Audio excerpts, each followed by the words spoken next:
Hiya crafters, Amy here with Amy's Wares, and I have some 2 stencil punny cuteness to share with you today. So I have 2 brand spanking new stencils from the June release at A Colorful Life Designs. These are 2 of many new stencils, and there are also 12 new colors of card bling, so be sure to check that out.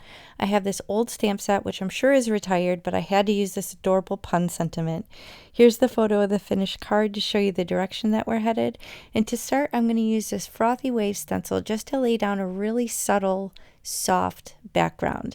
Now you'll see here I'm actually going to use my 2 different types of blending brushes. I find that they both have their place in my craft room. Now if I want to come back and get some residual ink on the blending brush, not even have to pull out an ink pad, and I want just a subtle soft background, then my cottontail blending brushes are definitely going to be what I grab for. You can see how much ink is in there. It's the perfect amount to create a nice little subtle background without it being too saturated.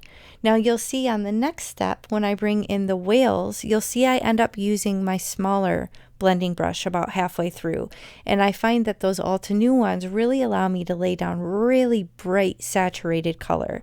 So I'm very thankful that I have both, because I find that they both do great for different jobs within my craft room. So I'm just isolating this one particular whale. I had to pick one of all these cutie patootie whales and figure out which one I wanted to use for my composition. And I'm masking it off with 2-inch Post-it tape. So this will prevent ink from getting anywhere else on that card base where I don't want it, because I just want to work within the confines of this one single whale. And you'll find that on this stencil, they are separated enough that it's really easy to mask it off. So I love when Mary Kay does that. She makes the stencil so versatile in that way, because you can really, use the whole design or isolate it easily with some simple masking.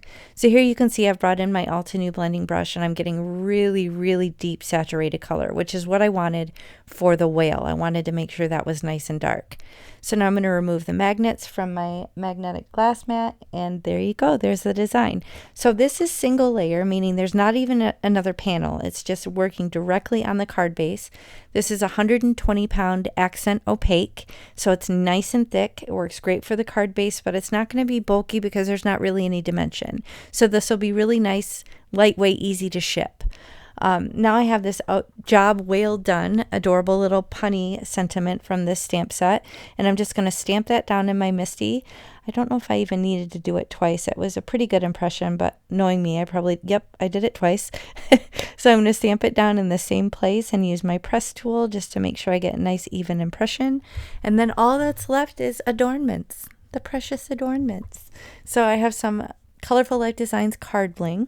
I have lots of different blues to choose from. I'm trying to remember what one I ended up using for this particular card. I think I may have used one of the gorgeous new neutrals. Yep. So this is Aurora Borealis. This is what I went with. This one is gorgeous. I'm obsessed with this one, and I know I'm going to have to order more bags. So you can see it's actually clear. This is new to the shop for June, by the way. It's actually clear, and it has that gorgeous iridescent coating. So it's clear, but it's going to pick up all the colors around it. So it's a really nice neutral to have. If for some reason you don't have a perfect color match or you're not really sure, this is a really nice neutral. Now on the screen it looks blue. You can see it's really picking up the blue, but you can see in the dish it's clear. So absolutely gorgeous. Definitely a must-have in my opinion. But I put them down in an odd number, 3 on one side, 2 on the other, and that's going to finish the card. So be sure to check out the rest of the June release. You won't be disappointed. 12 new colors, loads of new stencils, and be sure to use my coupon AmyFan10 and save some cash. So if you enjoyed this, please hit the thumbs up and consider subscribing, and I'll catch you next time. Bye.